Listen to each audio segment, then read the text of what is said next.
साल के वृक्षों से छनकर आती धूप, घास के मैदानों में कुलांचे भरते हिरण, दुधुआ का ये हरा भरा जंगल बाहर से शांत तो भीतर से जीवंत दिखता था। लेकिन पल भर में हवा भारी हो जाती, पत्तों की सरसराहट फुसफुसाहट में बदल जाती और हर परछाई किसी छिपे हुए खतरे का आकार लेने लगती। खेतों से लौटते किसान, लकड़ी बीनती महिलाएं, मवेशी चराते चरवाहे और फिर गहरा सन्नाटा। जब लोग तलाश में निकलते तो मिलते मिट्टी पर उभरे ताजा पंजों के निशान, साथ में घसीटने के गहरे चिन्ह जो जंगल की अंधेरी परतों में खो जाते। ये हमले आकस्मिक नहीं थे, ना ही किसी घायल या बूढ़े बाघ की अंतिम जद्दोजहद। ये एक सिलसिला था, लगातार, सुनियोजित और भयावह। आखिर क्या हुआ था उन सालों में? क्या जंगल का संतुलन बिगड़ गया था, या इंसान ने अनजाने में किसी ऐसी सीमा को पार कर दिया था जिसके बाद जंगल ने जवाब देना शुरू कर दिया?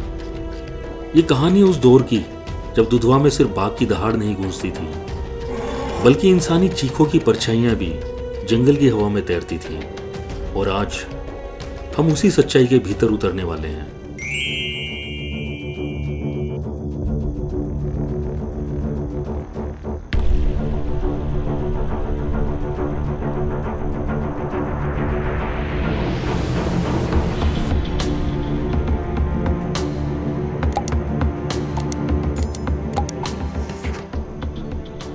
फ्रेंड्स, ये कहानी शुरू करने से पहले मैं आपकी सिर्फ 1 मिनट लेना चाहूँगा। आप लोगों ने अभी तक हमारी वीडियोस को बहुत प्यार दिया है। यार, आपको ही मालूम है इन वीडियोस के लिए मैं बड़ी मेहनत कर रहा हूँ। अगर आपको पसंद आती है तो प्लीज़ 2 सेकंड का पॉज लेके इन वीडियोस को हाइप कर दिया करो। और फ्रेंड्स, चैनल सब्सक्रिप्शन का बटन प्रेस करने में कितना ही टाइम लगता है? कि आपको अच्छा नहीं लगेगा कि आप इस जर्नी में मेरे साथ शुरुआत से हैं और आपका अपना चैनल ग्रो कर रहा है? तो प्लीज़ लाइक, हाइप, शेयर के साथ सब्सक्राइब कर दिया करो यार। हरखू और फुलवा, 2 चचेरे भाई, रोजाना की तरह भैंसों के लिए चारा काटने जंगल से सटे खेतों की तरफ निकल पड़े। सुबह की धूप अभी तेज नहीं हुई थी। खेत की मेड़ पर बैठकर वो दोनों दरांती से सूखी हरी घास की छोटी छोटी ढेरियां बनाते जा रहे थे। आसपास गन्ने के ऊंचे खेत थे और उनके पार घना जंगल, जहां हमेशा एक अनकहा डर छुपा रहता था। और शायद उसी वक्त, उसी खामोशी में, कहीं गन्ने की कतारों के बीच से एक जोड़ी पीली आंखें उन्हें ही देख रही थी।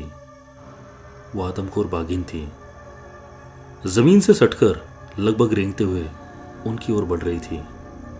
हर कदम नपातुला, बिना आवाज, बिना जल्दबाजी। उसका पूरा ध्यान सामने झुके हुए इंसानों पर था। उधर हरकू घास की ढेरियों को उठाकर बड़ा गट्ठर बना रहा था। जैसे उठकर मुड़ा, उसकी नजर फुलवा के पीछे दूर खेत किनारे पड़ी। घास के पीछे कुछ अजीब सी हलचल, और फिर धारीदार शरीर जमीन से चिपका हुआ सीधा उनकी तरफ बढ़ता हुआ। हरकू का कलेजा धक से रह गया, हाथ पैर जैसे सुन्न पड़ गए और गला सूख गया। उसके मुंह से अचानक चीख निकली, फुलवा भाग, पीछे शेर है, भाग। बस यही वो पल था जहां किस्मत ने करवट ली। फुलवा ने जैसी आवाज सुनी, वो घबरा कर उठ खड़ा हुआ, पर दिमाग समझ पाता उससे पहले ही बाघिन बिजली की तरह लपकी।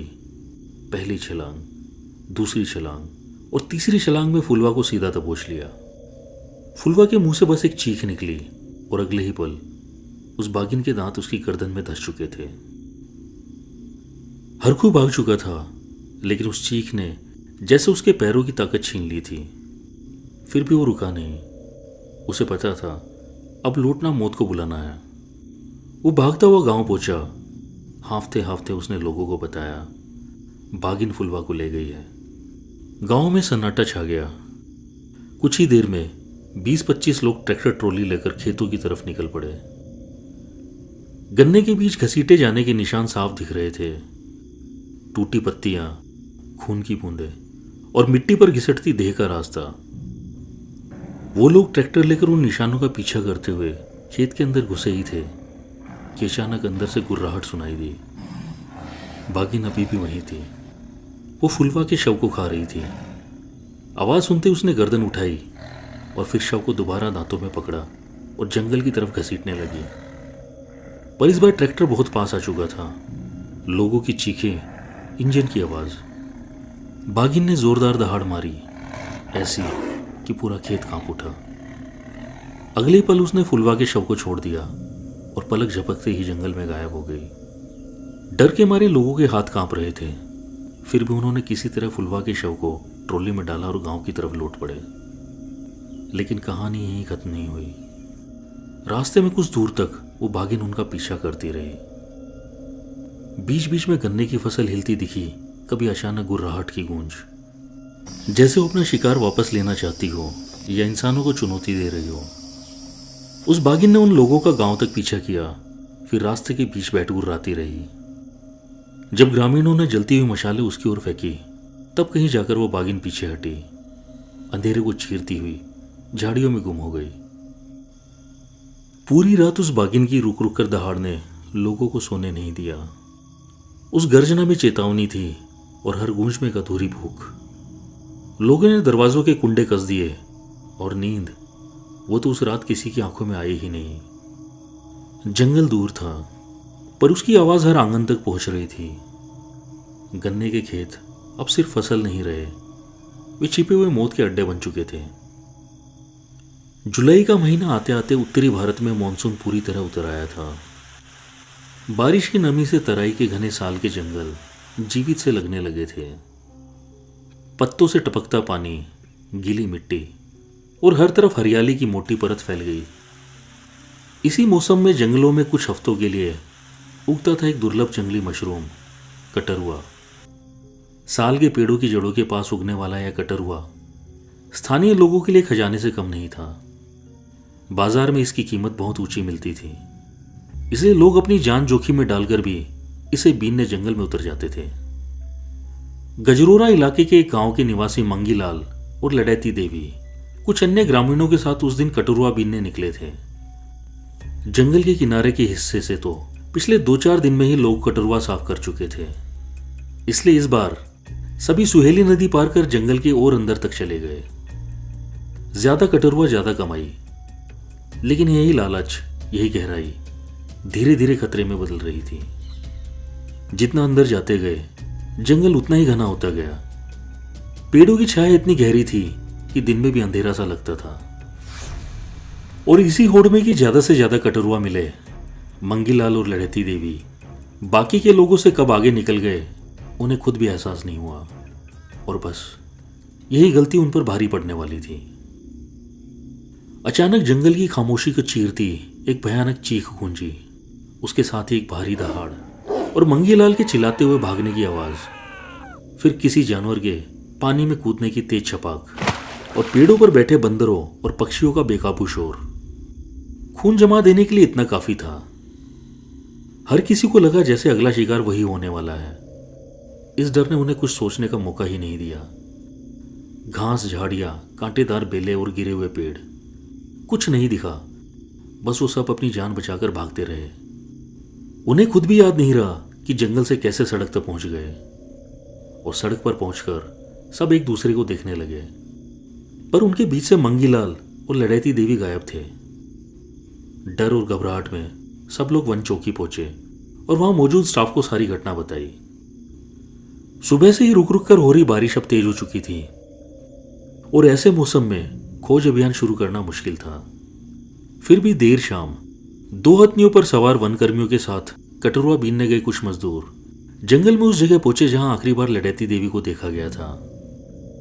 लेकिन बारिश ने सब मिटा दिया, न पगमाग, न खून के धब्बे, न संघर्ष के निशान। शाम गहराने लगी। घने बादल और साल के ऊंचे पेड़ों के कारण जंगल में जल्दी अंधेरा उतर आया था। ये दल लगभग लौटने ही वाला था कि दूर से बंदरों की घबराई आवाज सुनाई दी, तो सब एक दूसरे की ओर देखने लगे। जंगल में बंदर बेवजह शोर नहीं करते, तो ये उसी दिशा में बढ़ चले।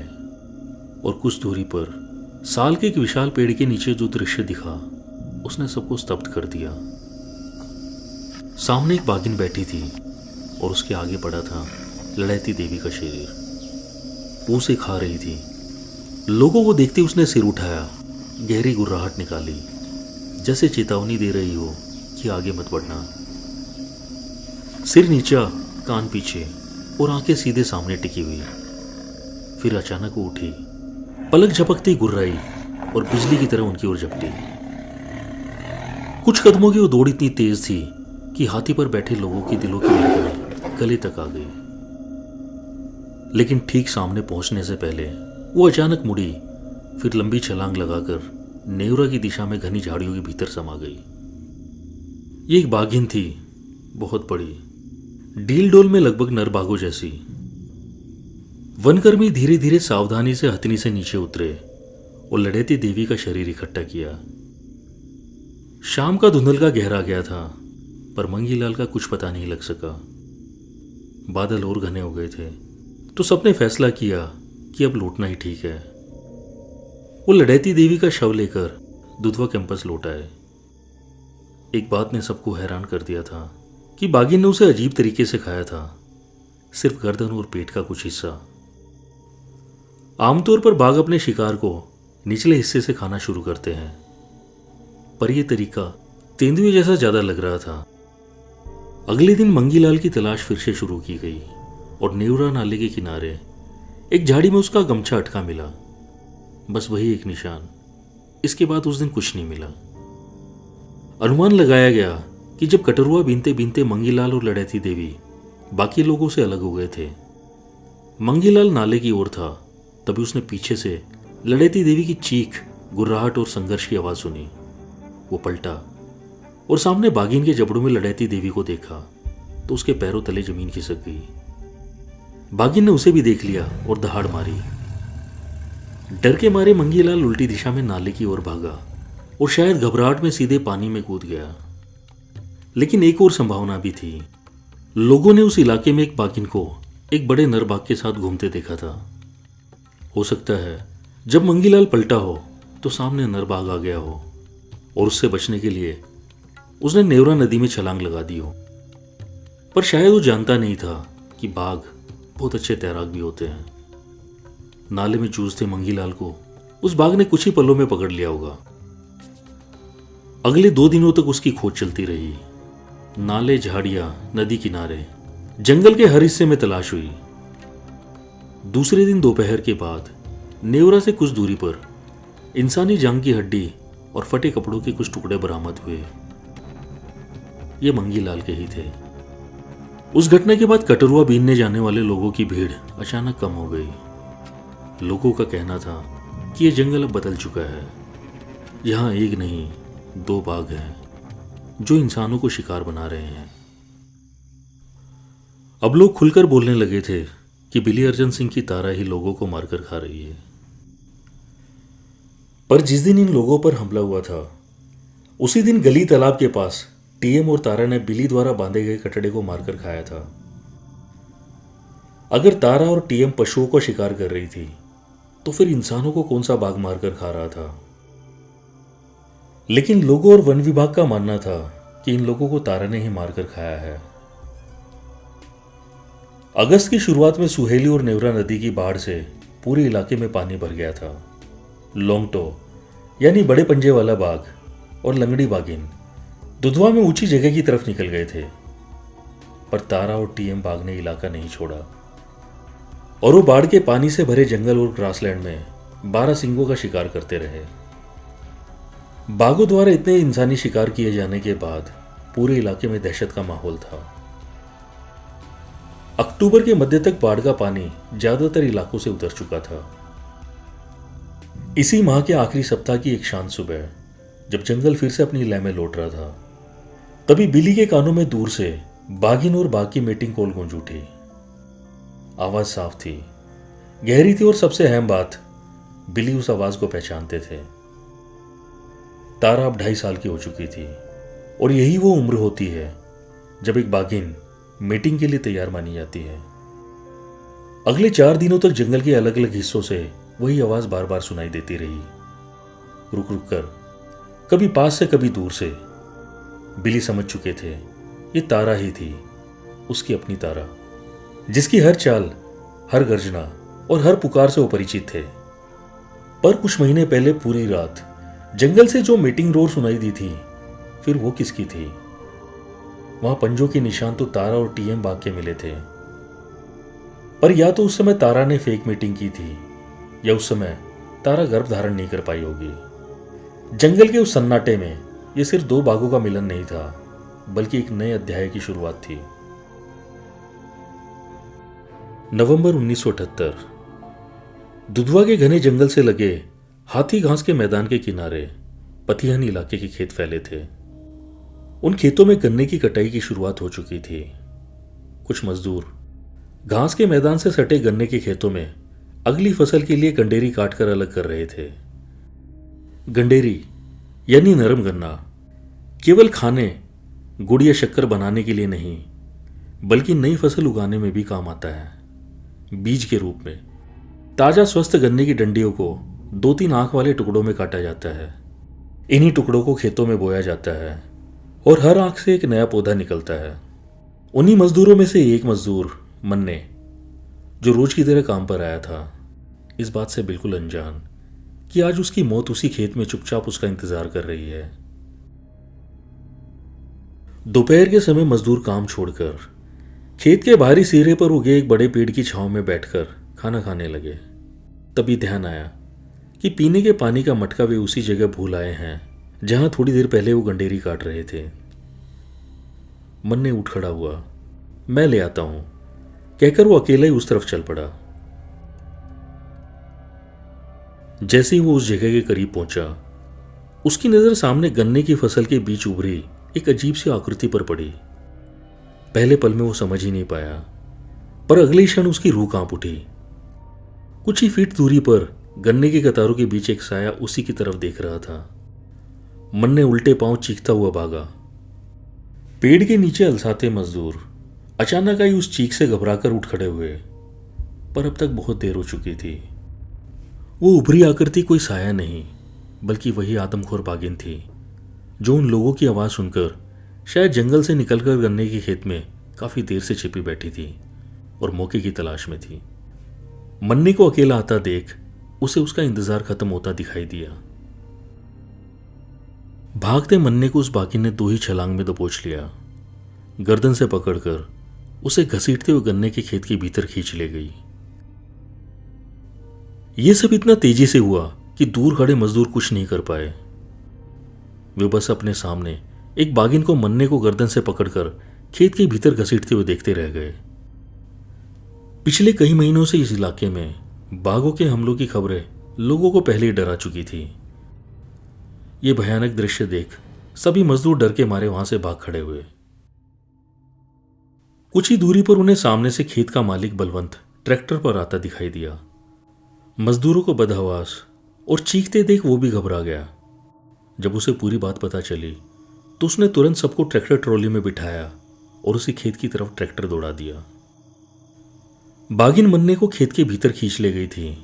बलवंत ने ट्रैक्टर को उन गिरी हुई गन्ने की कतारों की तरफ मोड़ दिया जहां से घसीटने के निशान साफ दिखाई दे रहे थे। अचानक खेत के भीतर से भयंकर गर्जना गूंजी।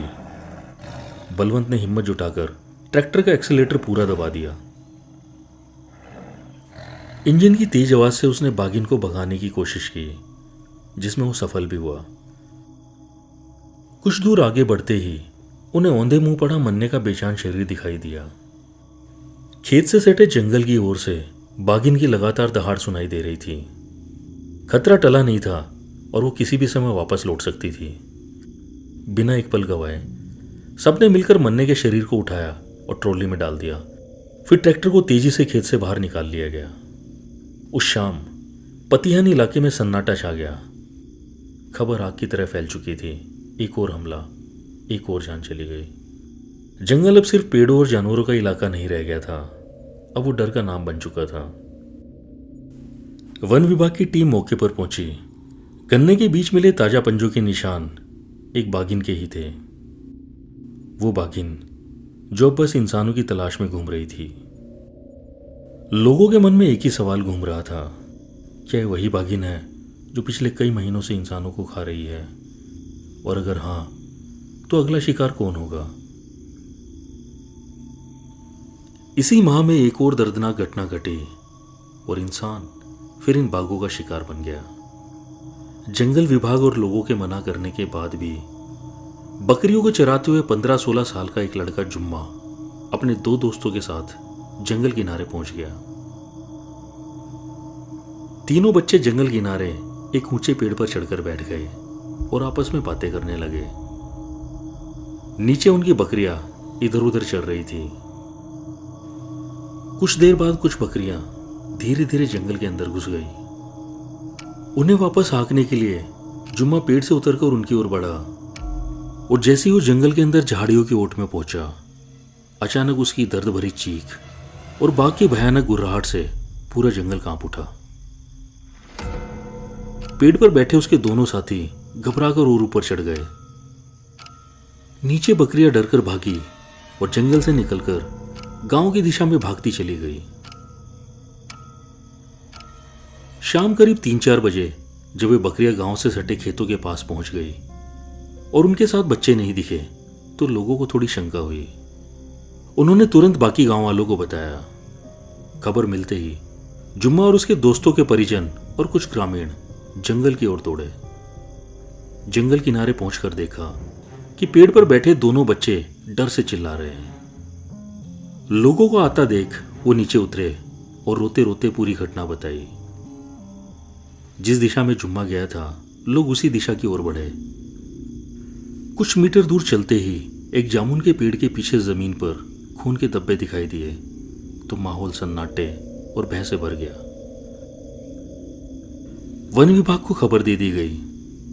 2 हथनियों पर बैठे वन कर्मियों और थाली और कनस्तर पीटते ग्रामीणों ने मिलकर देर शाम तक जुम्मा को खोजने की कोशिश की, लेकिन उसका कोई पता नहीं चल पाया। अंधेरा गहराने लगा तो मजबूरन खोज अभियान स्थगित करना पड़ा। अगली सुबह फिर से तलाश शुरू हुई। काफी खोजबीन के बाद घटनास्थल से लगभग 400 मीटर दूर झाड़ियों के बीच जुम्मा के कुछ ही अवशेष बरामद हो पाए।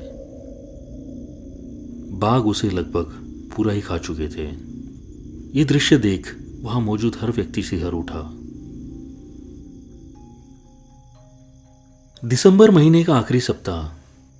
तराई के जंगलों में हल्की ठंड की दस्तक के साथ सुबह शाम खेतों पर धुंध की पतली चादर उतरने लगी थी।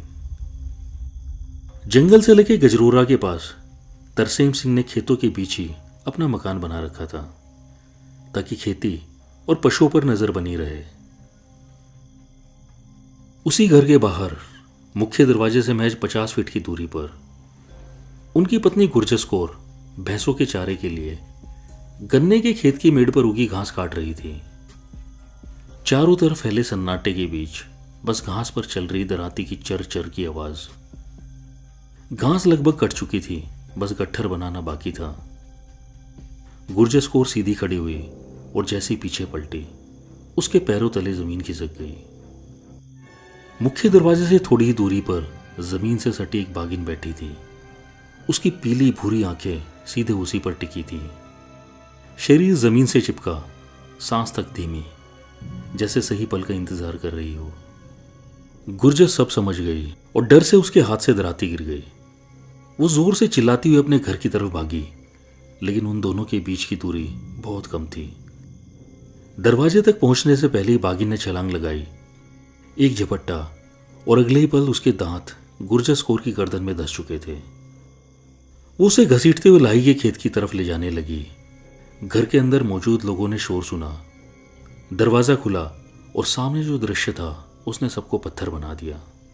वो बागिन गुरजस को गर्दन से पकड़कर लाई के खेतों के पार ले जा रही थी। अगले ही पल कोई डंडा उठाकर दौड़ा, कोई फावड़ा तो कोई पत्थर। सब चिल्लाते हुए उसकी ओर भागे। इतने लोगों को साथ आते देख बागिन ठिठकी। उसने गुरजस को छोड़ा और एक भयानक दहाड़ के साथ खेतों के पार जंगल की ओर भाग गई। पर तब तक बहुत देर हो चुकी थी। गुरजस की सांसें थम चुकी थी। हमला इतना अचानक और गहरा था कि कुछ ही पलों में उसकी मौत हो गई। वो बागिन अब घर तक आने लगी थी। उसे इंसानों से डर नहीं रहा। रात को कई बार कुत्ते भौंकते तो लोग बेचैन हो जाते। अब घर की दहलीज भी सुरक्षित नहीं थी। और कुछ ही दिन बाद उसी इलाके में एक और हमला हुआ। इस बार बागिन ने खेत नहीं चुना। वो सीधे रास्ते पर चलते इंसान पर टूटी, जिसने साफ कर दिया था कि यह सिर्फ कोई भटकी हुई बागिन नहीं थी। वो बस इंसान की तलाश में रहती थी। उसकी अगली आहट कब और किसके दरवाजे पर होगी ये कोई नहीं जानता था। आमतौर पर बाघ जब किसी जंगली जानवर का शिकार करते हैं तो उसे मारने के तुरंत बाद उस जगह से दूर ले जाते हैं, घसीटते हुए झाड़ियों, ऊंची घास या किसी सुरक्षित कोने में, जहां उन्हें सन्नाटा मिले, छाया मिले और कई घंटों तक बिना किसी व्यवधान के खाने का अवसर मिले। वो अपने शिकार को अक्सर झाड़ियों से ढक देते हैं, फिर पास ही लेट जाते हैं और यदि शिकार एक बार में पूरा न खाया जाए तो अगले दिन या कभी कभी तीसरे दिन भी वो उसी स्थान पर लौट आते हैं। जंगल में उनका स्वाभाविक व्यवहार है, धैर्य, सावधानी और अधिकार का मिश्रण। लेकिन जब वही बाघ मानव भक्षण की राह पर चल पड़ता है तो कहानी बदलने लगती है। इन बाघों में एक सूक्ष्म लेकिन स्पष्ट परिवर्तन देखा गया। मानव का शिकार करने के बाद ये उसे दूर ले जाने की कोशिश कम करते थे और कई बार शिकार घटनास्थल के पास ही मिल जाता था, क्योंकि उन्हें समझ आ चुका था इंसान अकेला नहीं आता, उसके पीछे कदमों की आहटें होती हैं, आवाजें होती हैं, लाठी, मशाल, भीड़ और तलाश। किसी इंसान के गायब होते ही कुछ ही देर में उसकी खोज शुरू हो जाती है। ग्रामीणों का समूह, रिश्तेदार, वन विभाग, हर दिशा में फैलती पुकारें। मानव भक्षी बाघ इस पैटर्न को पहचान लेते थे। वे जानते थे कि लौटना खतरे से खाली नहीं, इसलिए वे अपने व्यवहार में बदलाव ले आए थे। न तो शिकार को बहुत दूर घसीटते, बस जितना जल्दी जितना खा सके, फिर उस जगह वो वापस नहीं आते थे। दुधवा के जंगलों से सटे पतिहन इलाके के एक गांव का संपन्न किसान गुलाब सिंह सुबह करीब 11 बजे अपनी मोटरसाइकिल पर सवार होकर पलिया किसी कार्य के लिए निकला था। कुछ देर बाद ही जब गांव का एक और व्यक्ति साइकिल से उस रास्ते से लौट रहा था तो उसे मुख्य सड़क की ओर जा रहे उस कच्चे रास्ते के किनारे एक मोटरसाइकिल पड़ी दिखी। उस जमाने में मोटरसाइकिल का होना आम बात नहीं थी। वो तुरंत पहचान गया कि ये किसकी है, पर मोटरसाइकिल से कुछ दूर जमीन पर पड़ा खून और पग देख वो सारा माजरा समझ गया और साइकिल पर तेज तेज पैडल मार गांव की ओर भागा और गुलाब सिंह के घर जानकारी दी। गुलाब सिंह के परिजनों ने तुरंत ट्रैक्टर निकाला और करीब 15-20 लोग ट्रॉली में सवार होकर उस ओर बढ़ गए। रास्ते में पड़ी गुलाब सिंह की मोटरसाइकिल और उसके पास बाघ के पंजों के निशान और साथ ही पड़े खून को देखकर उनका कलेजा धक सा रह गया। वो समझ गए थे कि गुलाब सिंह के साथ क्या हुआ होगा। खून की लकीर और घसीट के निशान गन्ने के खेतों में जा रहे थे। उस समय गन्ने की फसल लगभग 12-14 फीट की हो चुकी थी, जिसके बीच से जब बाघिन ने गुलाब सिंह को घसीटा होगा तो उसकी वजह से गन्ने की फसल के बीच से रास्ता बना हुआ था। जब ट्रैक्टर को उस रास्ते पर बढ़ाया तो 20-30 मीटर अंदर ही उन्हें गुलाब सिंह का शव मिल गया। बाघिन को ज्यादा समय नहीं मिल पाया था, वो बस गुलाब सिंह की पीठ का कुछ हिस्सा ही खा पाई। ट्रैक्टर और लोगों के शोर से वो बाघिन वहां से जा चुकी थी। ये बाघ था या बाघिन, इसकी पहचान खेत में बने उसके पंजों के निशान से हुई। घटनास्थल की जांच करके अंदाजा लगाया गया कि हुआ कुछ ऐसा होगा। जब गुलाब सिंह अपनी मोटरसाइकिल पर सवार होकर उस कच्चे रास्ते से पक्के रोड की तरफ जा रहे थे, तभी उनकी मोटरसाइकिल की आवाज पास ही के गन्नों के खेतों में आराम कर रही उस आदमखोर बाघिन के कानों में पड़ी होगी। उसी समय उसने अपनी तरफ आ रहे इस इंसान को शिकार बनाने का सोच लिया होगा और वो आती आवाज की दिशा में बढ़ चली। जैसे ही मोटरसाइकिल उस खेत के नजदीक पहुंची तो पहले से वहां जमीन से चिपकी घात लगाकर बैठी बाघिन ने छलांग मारकर गुलाब सिंह को पकड़ लिया होगा। एकदम से हुए इस हमले से गुलाब सिंह भौचक्के रह गए होंगे। उन्हें संभलने तक का मौका भी नहीं मिला और बाघिन के तेज आघात से वो मोटरसाइकिल समेत जमीन पर गिर गए। घटनास्थल पर पड़ा खून बता रहा था कि उनके गिरते ही बाघिन ने गुलाब सिंह को उनकी गर्दन से दबोच लिया होगा, लेकिन वहां पड़े निशान बता रहे थे कि अच्छी कदकाठी के गुलाब सिंह ने कुछ तो संघर्ष किया होगा, जिस कारण उस बाघिन ने उस रास्ते किनारे ही जब तक उनका दम नहीं निकल गया अपने जबड़ों में दबाए रखा और फिर घसीटकर गन्ने के खेतों में ले गई। इस घटना की गूंज दिल्ली तक पहुंची और जिसका सीधा असर दुधवा वन विभाग पर पड़ा।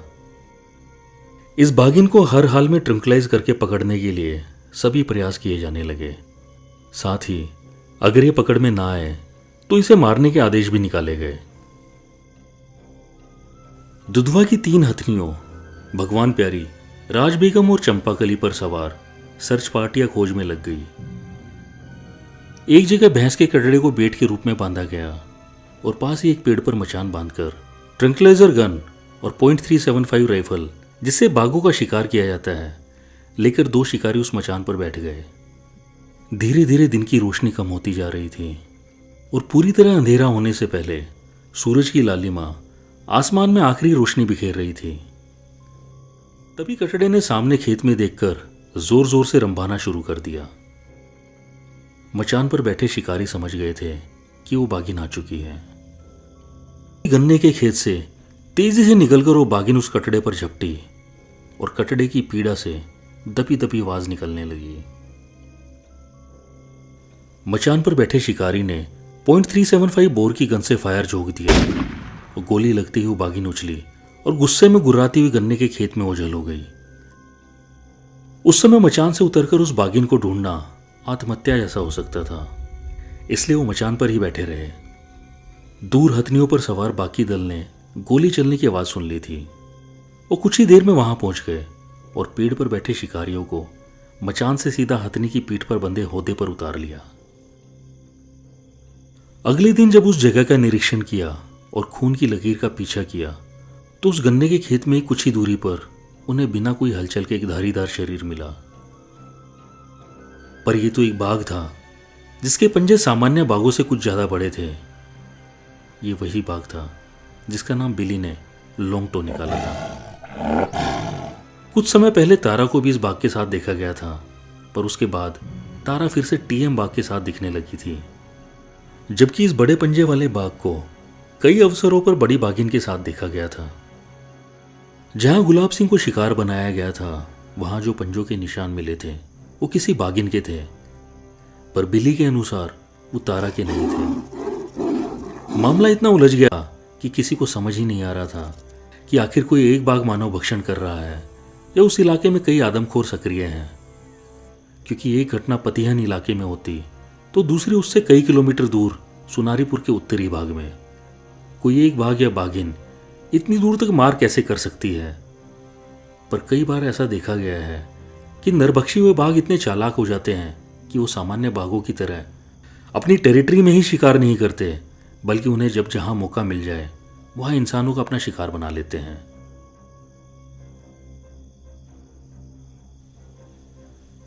साल 1979 की शुरुआत। बिली अब भी हल्दू मचान और जूलियट पॉइंट पर भैंस के कटड़े को बांधते थे। नए साल के कुछ ही दिन बीते थे। एक दिन जैक्सन, लल्लू और बाबूलाल तारा के पगमार्क्स का पीछा करते हुए पलिया दुधवा रोड की तरफ जा रहे कच्चे रास्ते पर कुछ ही दूर चले थे कि उन्हें सामने कुछ दूरी पर बाघ के एक शावक को कच्चा रास्ता पार कर झाड़ियों में जाते देखा। वो कुछ कदम आगे ही बढ़े थे कि झाड़ियों से उन्हें भयंकर गर्जना सुनाई दी और तभी एक बाघिन झाड़ियों से निकलकर उनकी ओर लग गई। और जैक्सन की सूझबूझ से ये तीनों वापस टाइगर हेवन तक सही सलामत आ पाए। अगले दिन पगमार्क से पहचान हुई कि ये बड़ी बाघिन थी और उसके साथ लगभग 8-9 महीने के हो चुके उसके 2 शावक भी थे। अब इस इलाके में एक नया बाघ, जिसे क्रुकफुट या लंगड़ा बाघ, और एक नई बाघिन भी दिखने लगी थी।